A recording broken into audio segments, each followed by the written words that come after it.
Hi, everybody. Welcome to another episode of the Bridger of Worlds podcast. I'm your host, Ioannis Kokkinos. Thank you so much for joining me. If you're on YouTube watching, thank you for tuning in. And if you're on one of the podcast platforms, thank you for tuning in as well. So last week, I told you that last week's episode is prepping for this week's episode. And today is quite an episode for a few reasons. We are really going to look into deep symbolism and metaphors regarding some very important historical quote-unquote truths that were written. B, we're going to challenge what we've been taught. And C, this is incredibly generational and ancestral because we are diving into esoteric Christianity.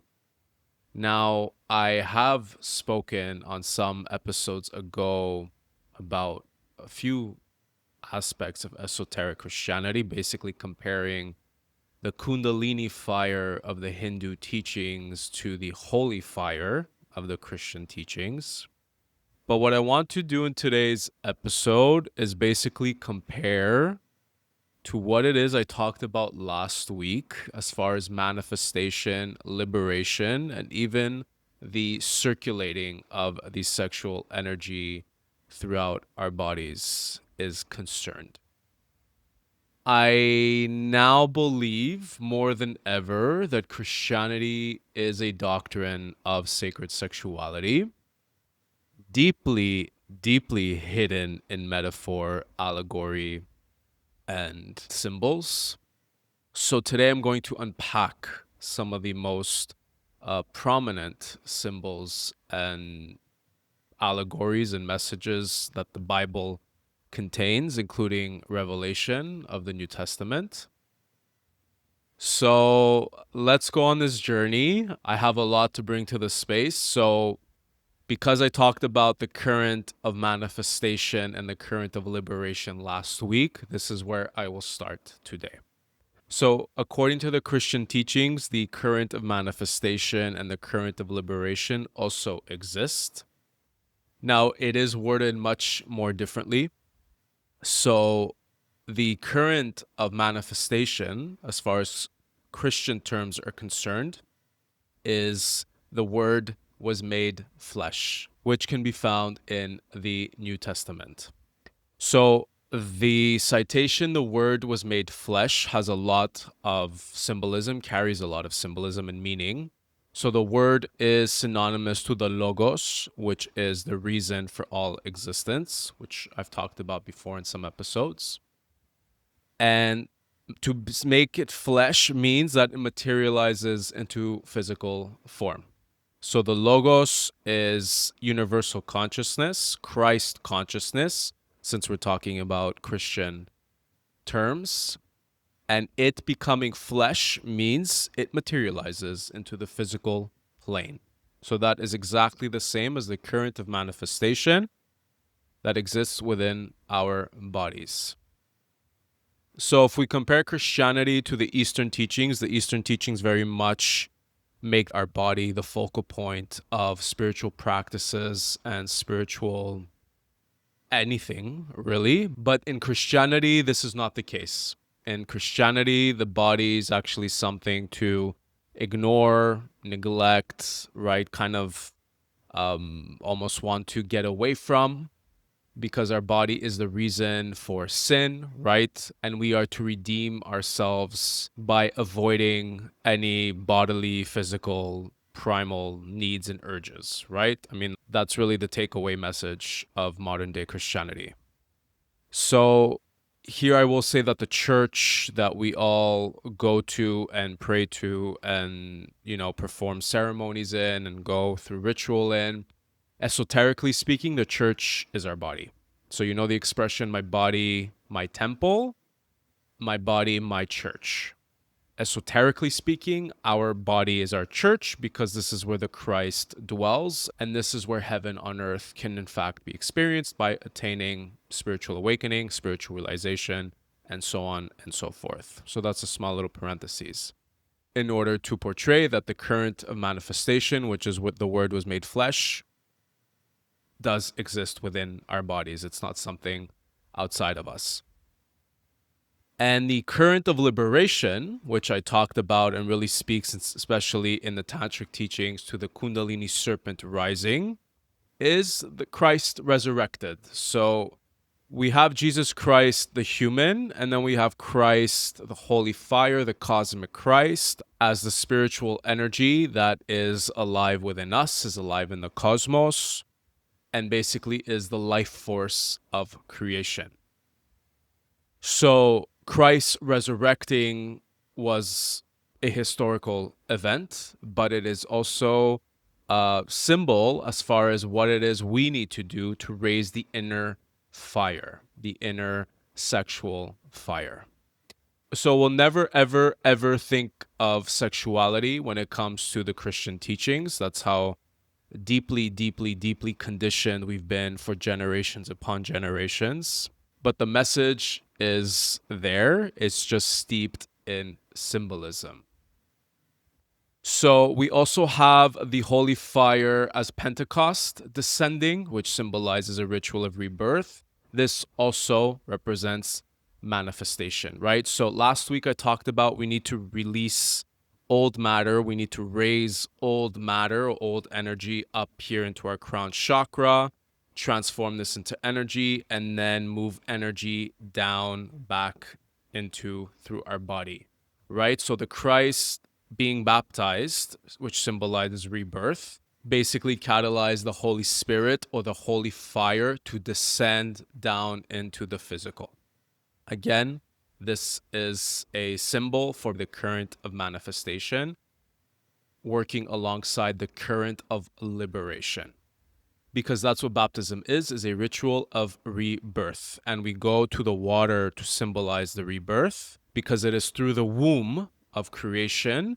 Womb is the water, the cradle of water, which holds life and gestates life, that we need to return to symbolically in order to become reborn spiritually. And with the womb comes the seed. Now, the seed is the logos. The logos is the spermatikos logos, which contains the pattern of life, the consciousness of life that is to be made manifest. And this is symbolized by fire, because the seed can only ever grow and manifest whatever it is supposed to grow and manifest from solar light. And esoterically speaking, the sun is the Christ, is Christ consciousness, because the sun is the giver of life and allows every single seed here on our planet to grow into whatever that seed is supposed to grow in, and that is symbolized by fire. So that is why the logos, or the spermatikos logos, which is from Stoic philosophy, is the seed pattern, and alongside the seed comes the womb. Where else do we see seed and womb? Sexual union. So, as you can see, Christianity uses symbols of physical creation, and we as human beings can physically create through sexual union. This is how we create life. The cross of Christianity also carries its symbolism. So we have the vertical line intersecting the horizontal line. The vertical line represents the current of manifestation and liberation. So it's a journey of up and down. It's also the line of spirit, because we are moving up towards spirit and we are coming down from spirit into the physical plane. That's the vertical line of the cross. The horizontal line is the plane of matter and also the union of opposites, the union of masculine and feminine, the union of spirit and matter, and basically the physical plane where we are to manifest heaven on earth.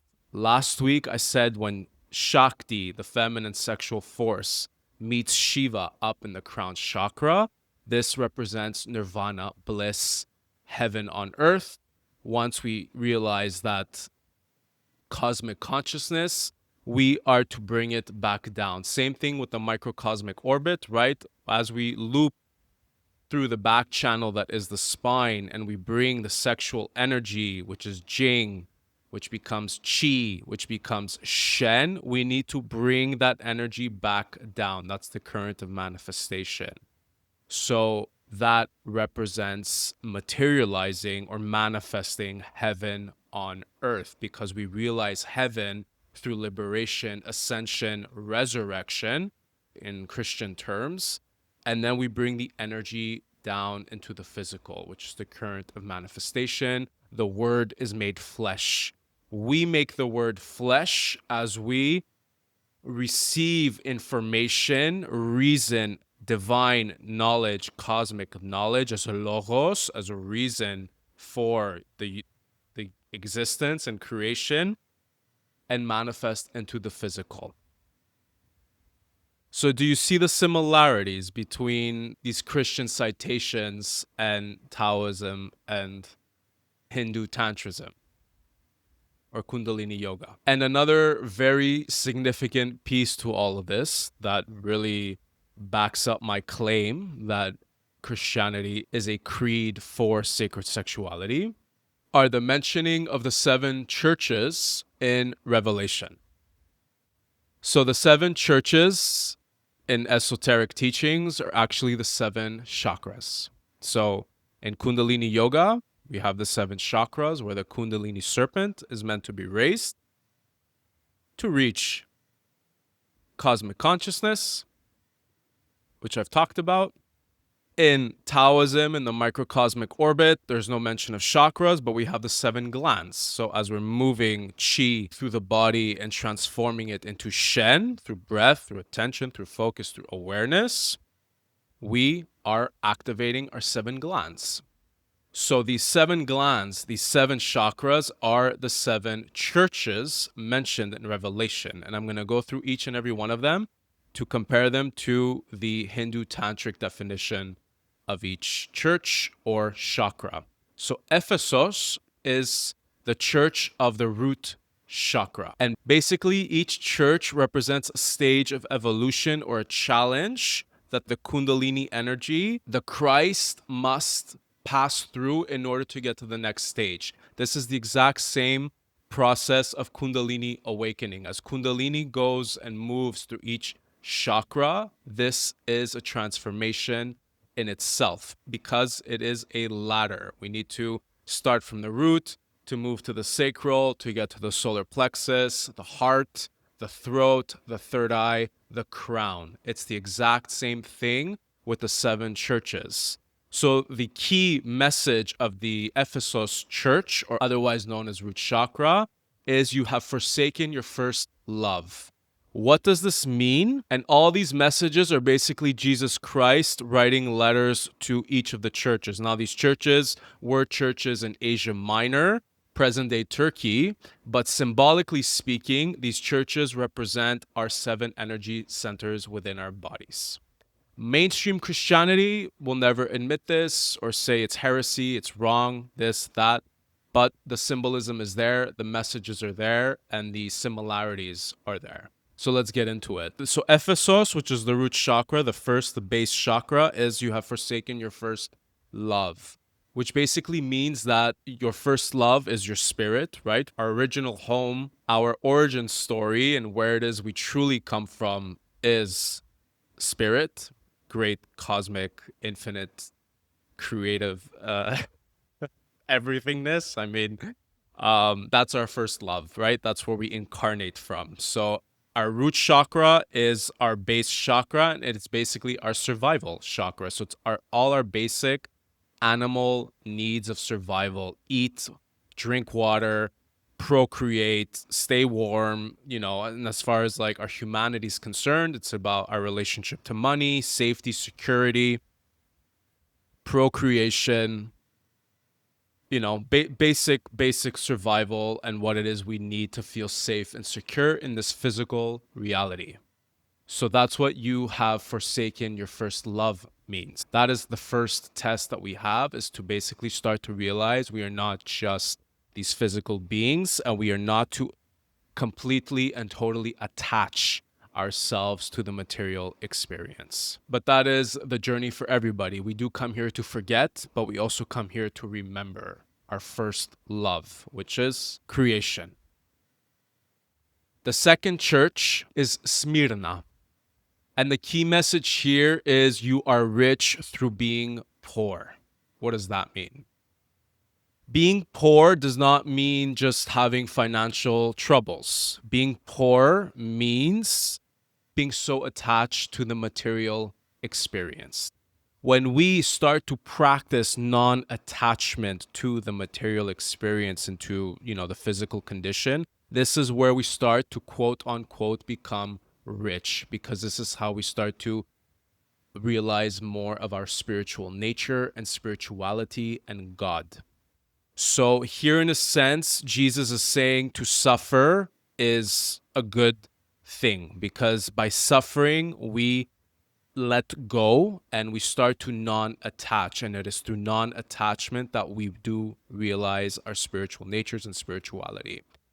It's not condoning suffering, right? We're not just here to suffer. We're not here to be martyrs, but suffering is a part of life. And the sacral chakra is associated to the water element, and the womb of creation is the sacral chakra. So as I said before, we need to return to the womb, symbolically speaking, in order to experience a second birth or spiritual rebirth. And that will happen through suffering.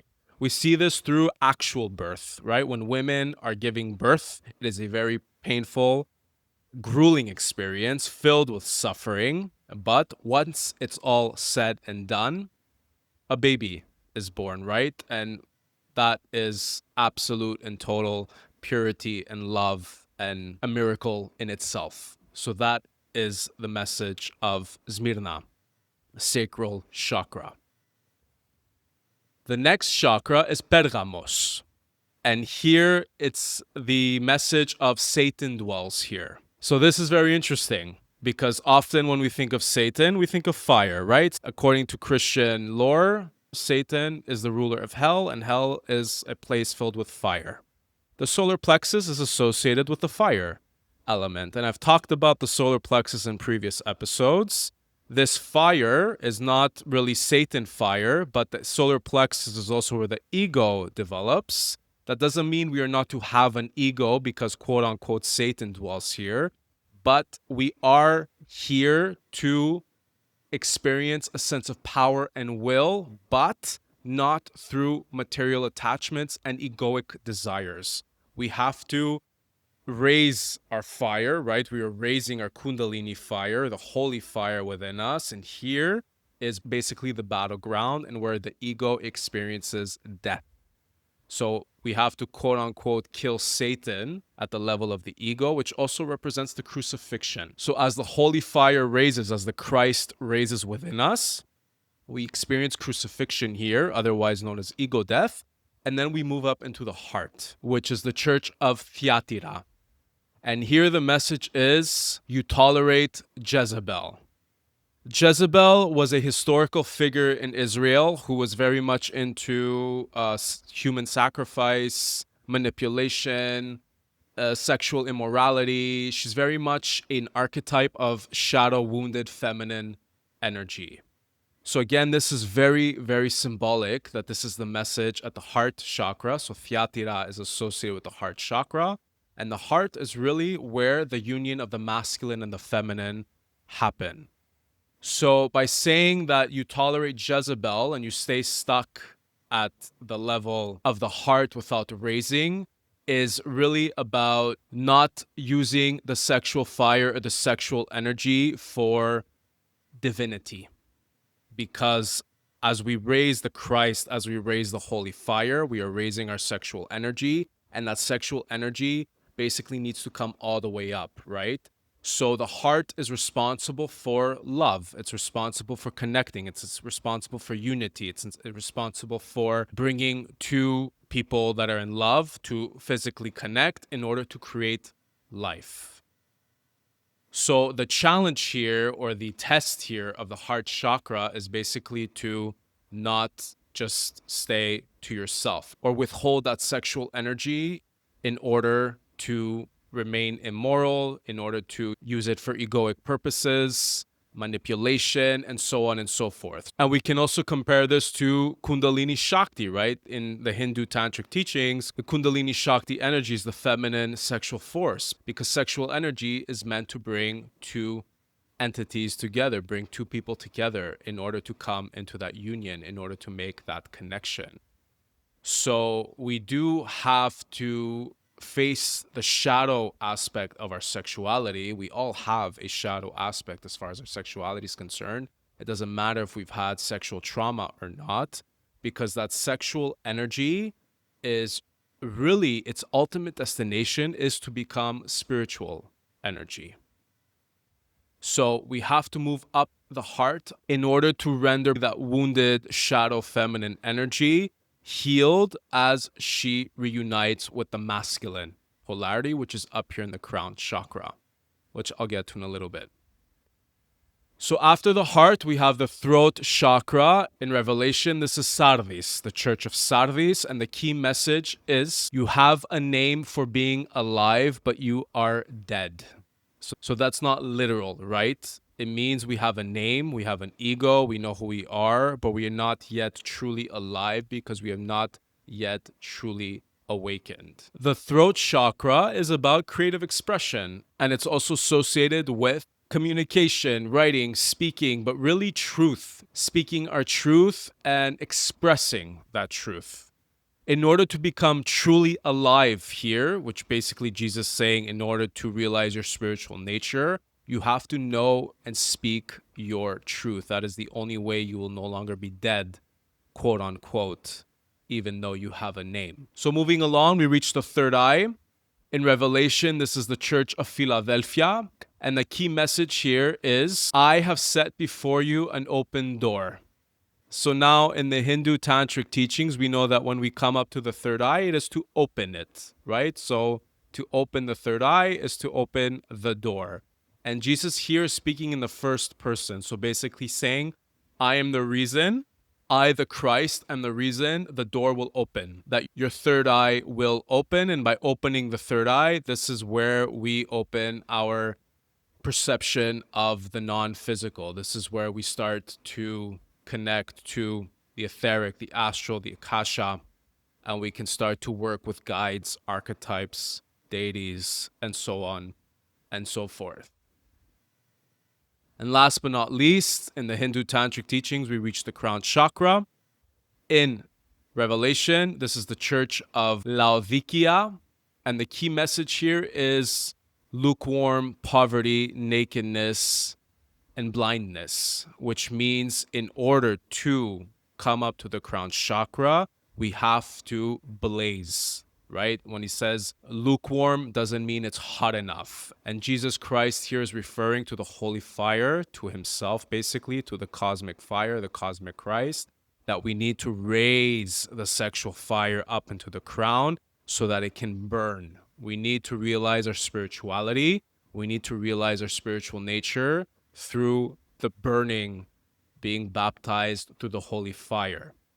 So we do know from the New Testament that literal baptism happens through water, but spiritual baptism happens through fire. And the spiritual baptism through fire is represented by becoming one with the holy fire, becoming one with the Christ. And that means no longer being blind, no longer being poor, no longer being naked. It's about realizing God consciousness. It's about realizing creation and our origin story and our spirituality.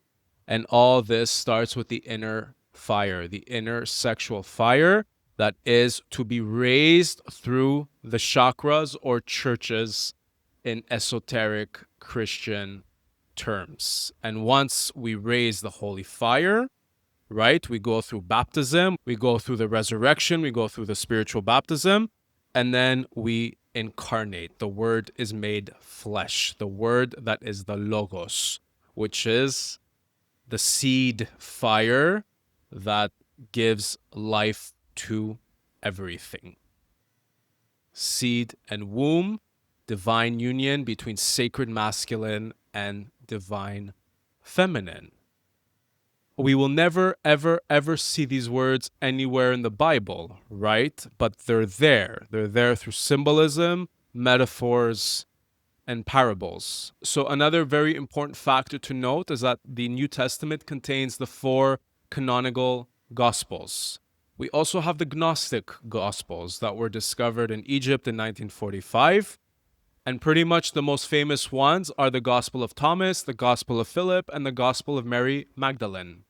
So there is also a lot of information pointing to that Mary Magdalene was the beloved of Jesus Christ, and she was not the whore that the church painted her out to be, but she was actually a priestess of the Eros Gamos, or sacred sexual mystery rites.